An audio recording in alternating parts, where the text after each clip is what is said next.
Gubeng asmara sampun diaturake. Napa malih? Mbok sing alus iso ora to, Sa?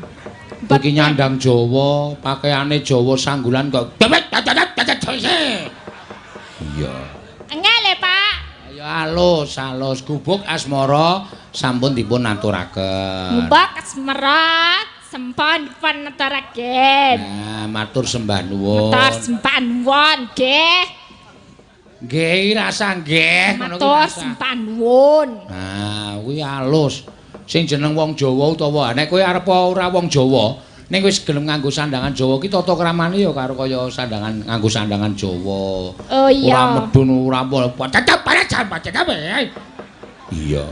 Aku piyai semene iki sing trawuh ora ming piyai nom tok, ning sepuh-sepuh ya ana. Engko ndak ana sing batin kae sandangan Jawa kok cangkeme patok-patok.